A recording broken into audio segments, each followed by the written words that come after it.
became very dark, very windy, so I went to our strong room and waited, and it lasted like 15-20 seconds.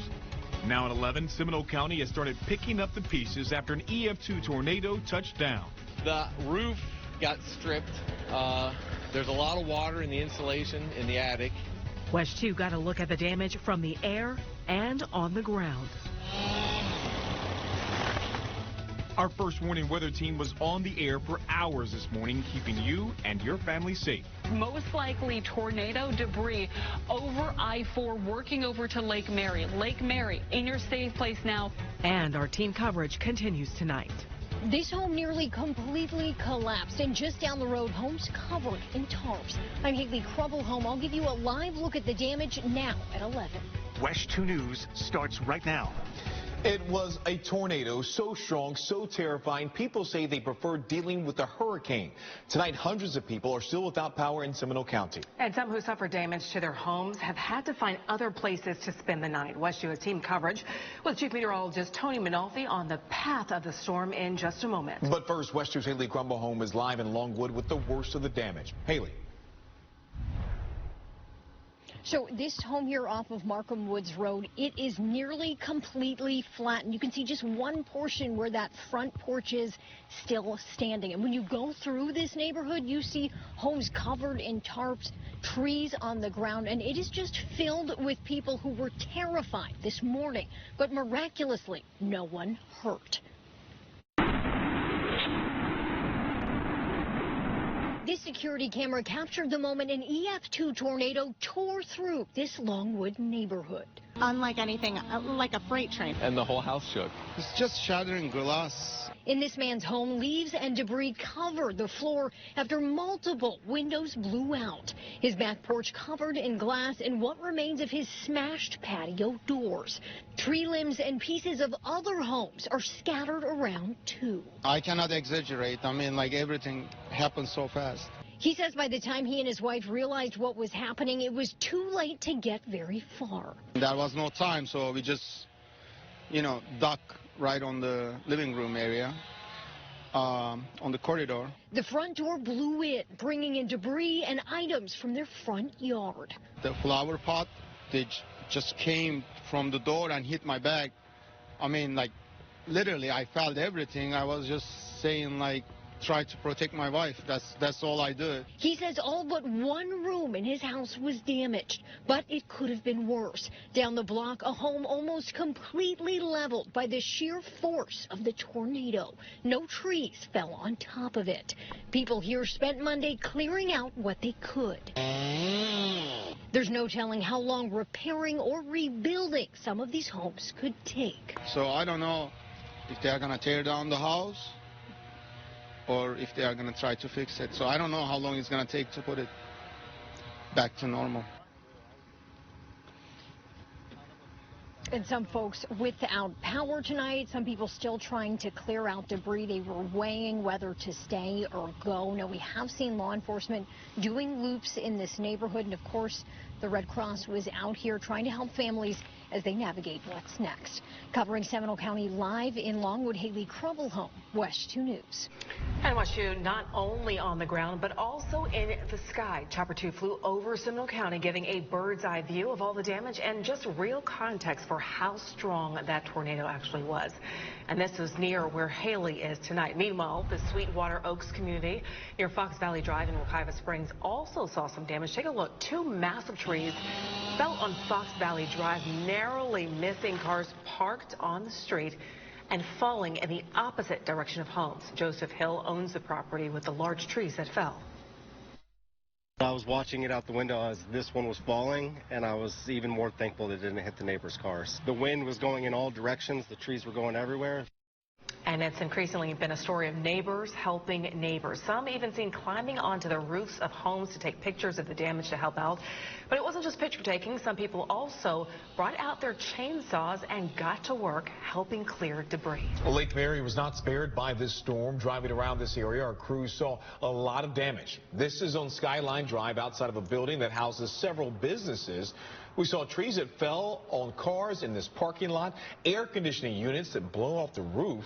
About a half a mile away, a semi-truck flipped over onto its side right there. This all happened on Lake Emma Road and Commerce Street, just outside the Social Security Administration building. Man inside the truck and his dog were able to make it out safely. Crews with the National Weather Service have wrapped up their assessment of the tornado damage today. And while they initially thought the twister struck a 2-mile zone, they now say it's up to 4 miles. Today on WESH 2 News at 7, I spoke with Will Ulrich with the NWS over in Melbourne. He says crews had to assess the damage after the tornado before they could determine just how powerful it was. So in this scenario, what we did was we went out and looked for patterns of the damage. In other words, is it lying in different directions? How far was the debris carried away from its original location? And then what type of damage was occurring? Was it to softwood trees, hardwood trees, well-constructed homes?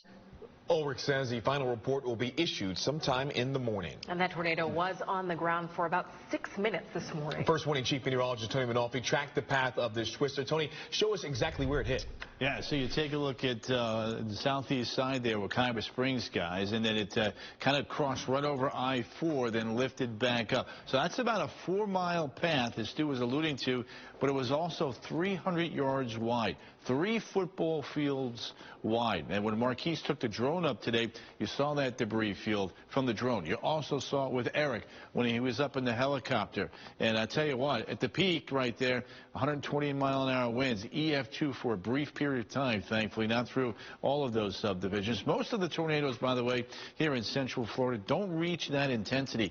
90% of our tornadoes are EF0s or EF1s with winds of 65 to 110. But it's this severe weather season here from February, March, and April that we can get into trouble like we did today. When we get into the summer, most of them, again, EF0s and EF1s. Now, we do have another weather maker potentially on the way Sunday night and Monday, but the cleanup through the weekend does look good. I'll break down that weekend scenario straight ahead. And to get the latest weather warnings and watches even when we are off the air, go ahead and download our free WESH News app and be sure to enable those notifications. New tonight, this man, a police suspected of killing a 72-year-old Jessie Kirk, is now officially charged with her murder. That's right. 35-year-old David Barber remains in jail tonight. WESH 2's Tony Atkins is in Titusville and explains the several new charges against him. It's been nearly a week since Jessie Kirk was reported missing. Now, justice for her is inching closer as this community continues to mourn. 35-year-old David Barber is still in jail. Tonight is officially facing charges related to killing 72-year-old Jessie Kirk early last week. In addition to first-degree premeditated murder, Barber is charged with arson, burglary, abuse of a corpse, theft, and tampering with evidence.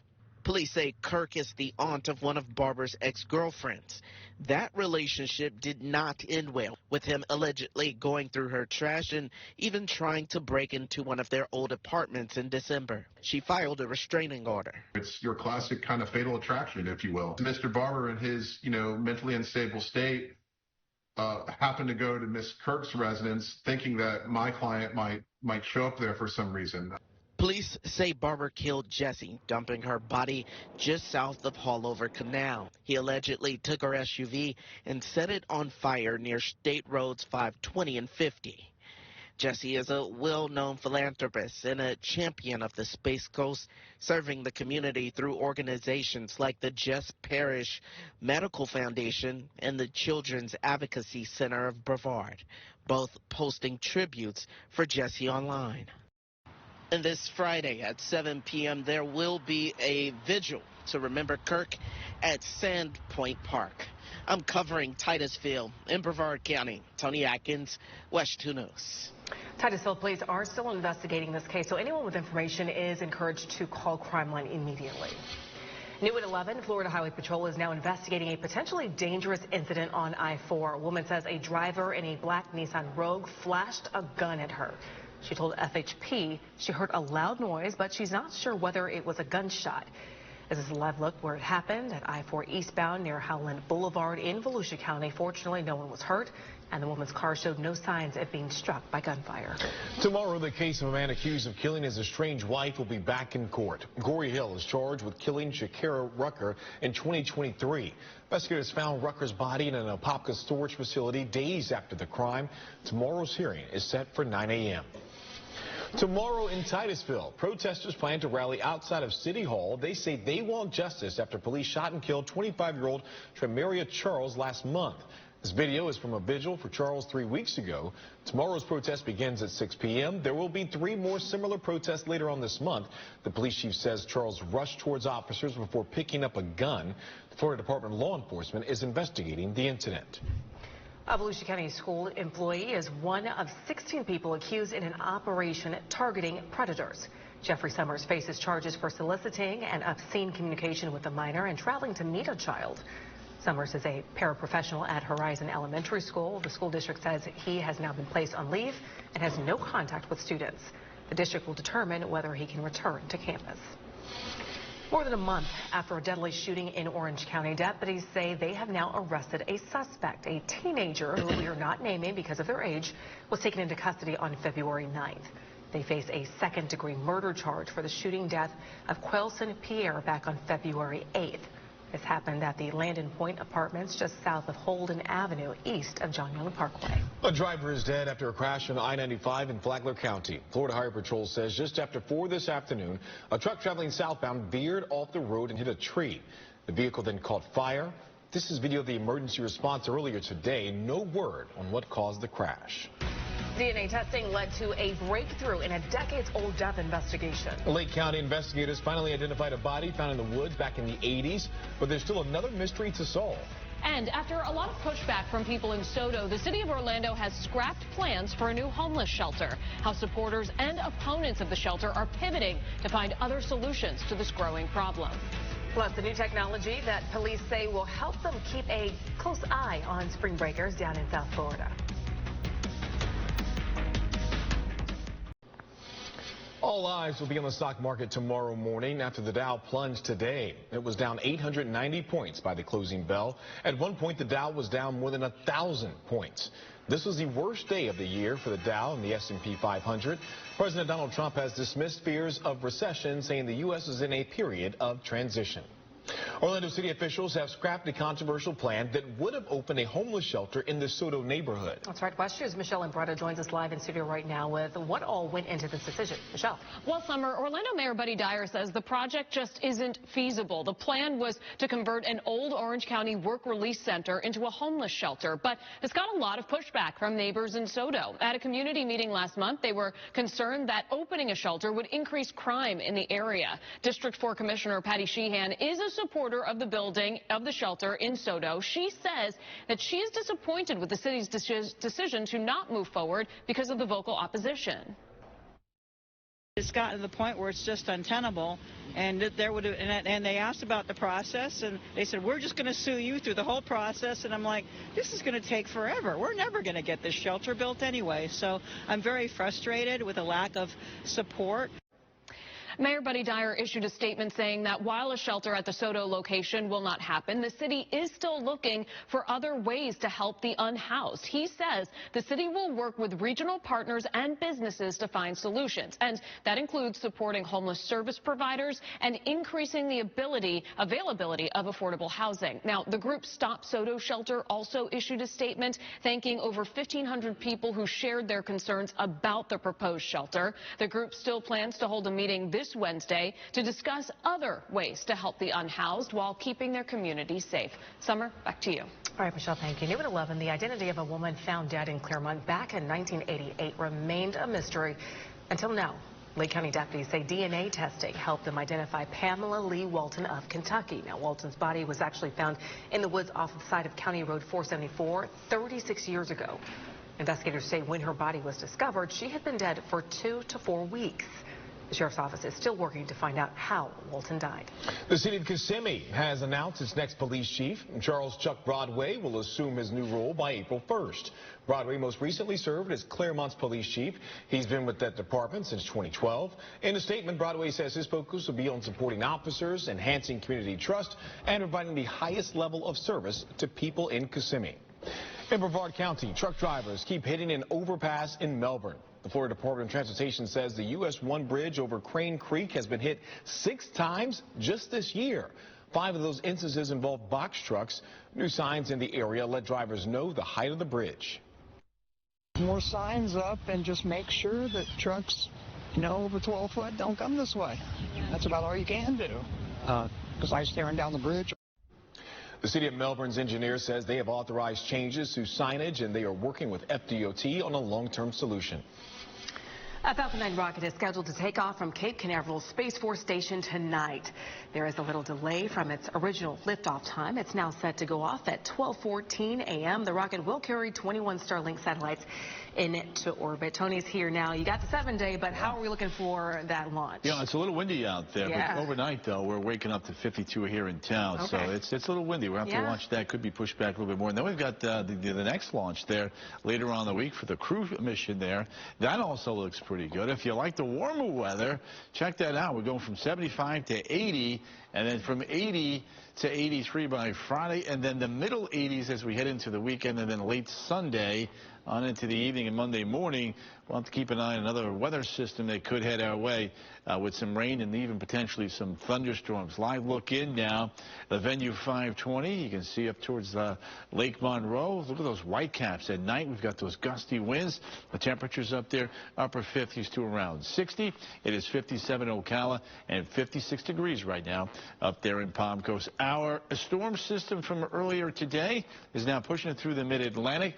Big dome of high pressure here, clear back towards West Texas, and then a storm system here that's coming ashore into Southern California.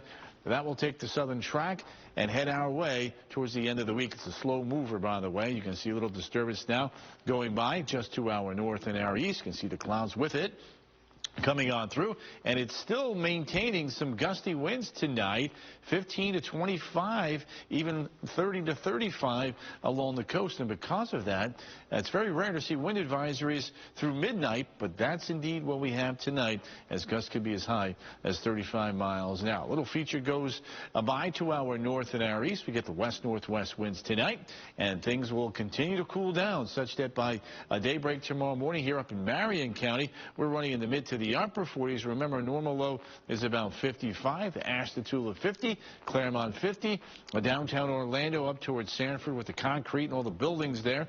We're running in the lower 50s, Palm Coast 49, and Palm Bay coming in at 51. So as the weather maker pulls away, we'll have a chilly start, but a sunny and very, very nice afternoon there come tomorrow. High temperatures should be in the upper 70s. However, tomorrow we'll be running in the mid-70s, whether you're in Oviedo, down towards Dr. Phillips, over towards Wedgefield, or back west towards Oakland. And you can see temperatures here will be running in the mid-70s by the afternoon. 73 in Palm Coast and 71 down into Titusville. 12-hour forecast now for Orlando.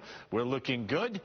We have temperatures that will be running about 73 to about 75 degrees. And then the setup now for Wednesday, Thursday, and Friday has that high-pressure dome pulling away. Notice the south-southwest winds behind it.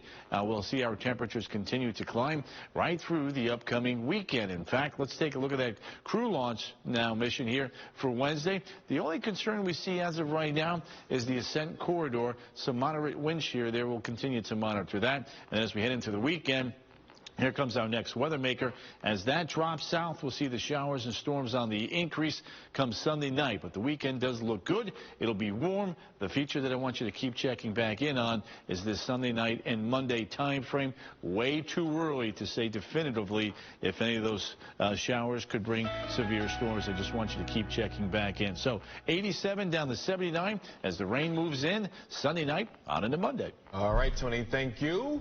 We are talking about go ahead and start that repeat campaign if you're the Orlando Pride. Yeah, hopefully the new season starts on Friday and they have all the confidence, as they should. As they should, yeah. 2 trophies last year, and the goals are basically the same this year. Kristen Lago is at Media Day today. We'll hear from her next. Plus, well, here we go again with the Orlando Magic. Another tough night for, well, the offense, the defense, pretty much everything. Sports is next.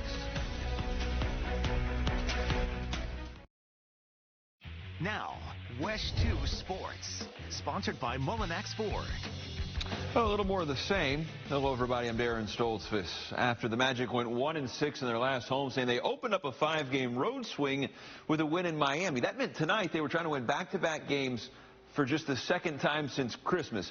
Didn't happen. Magic had won both their road games since the All-Star break. That streak ended as well tonight. Started out fine for Franz and Paolo and the Magic. Up top, Franz to Paolo, nice. 2 of his 25 for P5, but the offense just wasn't there around him. So nice we'll look at it twice. Not a lot to look at tonight. Third quarter, Franz with 2 of Orlando's 16 points in the third quarter off the inbounds there. 16 in the whole quarter. All right, Franz and Paolo, the only Orlando players in double figures scoring tonight. 97-84 the final score. Yeah, the slide, well, it continues. Right, the Orlando Pride kick off a new season Friday. Last year was the best campaign in franchise and NWSL history. One of the biggest reasons why was a downright dominant defense. Here's Kristen Lago from Pride Media Day today. When you think about the Orlando Pride, it's easy to think about the stars that headline their roster. Players like Barbara Banda, who burst onto the scene last year, and then Marta, who at 39 years old is still juking players out on the pitch.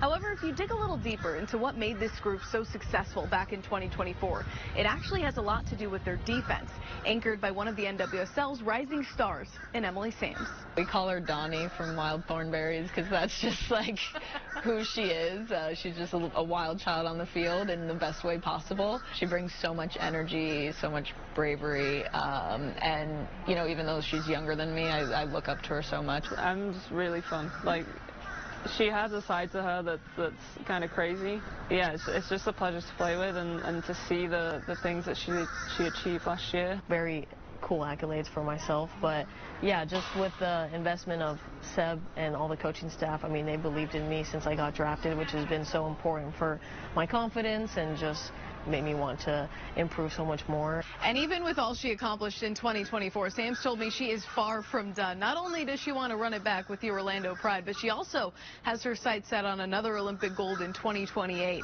Sams isn't content just being a backup. She wants to be a starter this time. At Internco Stadium, I'm Kristen Lago. We'll send it back to you. All right, thank you, Kristen. To football, the Bucks are bringing back Chris Godwin. Today they announced they've reached a deal. Reports say it's a 3-year deal worth up to $72 million with incentives. $44 million of that is guaranteed money. That's huge for the wideout coming off another major injury. Last year in 7 games before Godwin dislocated his ankle, he was having the best season of his career. It's a big locker room move for the Bucks, too. All right, that is it for sports. More news on the other side of the break. Drones will help Miami Beach police keep spring breakers in check this year. Take a look at this. Officers can now dispatch their drones anywhere along the beach, where it can then relay emergency information back to police at a state-of-the-art intelligence center. This all comes just days before what is expected to be one of the busiest spring break weekends. Spring break is upon us, Tony. It is. I've seen a lot of folks up and down the coast already, and they're going to love the weather this week if they're in town. Boy, I'll tell you what, out the door tomorrow morning, though, it's going to be a little cool, 54, 52, and 56 as we get you on into the afternoon, though. Those temperatures will warm up nicely into the mid-70s tomorrow. Spring breakers, look at Wednesday, Thursday, and Friday. Back into the 80s, loving life and living large. That's a great stretch of weather we desperately need. Tony, thank you. Remember, you can wake up with WESH. Our sunrise crew starts at 4:30 a.m. with overnight news, first warning weather, and of course your traffic. That's our show. WESH News is always online at WESH.com and the WESH 2 News mobile app. Thanks for watching. We hope you'll join us again tomorrow night. We'll see you then.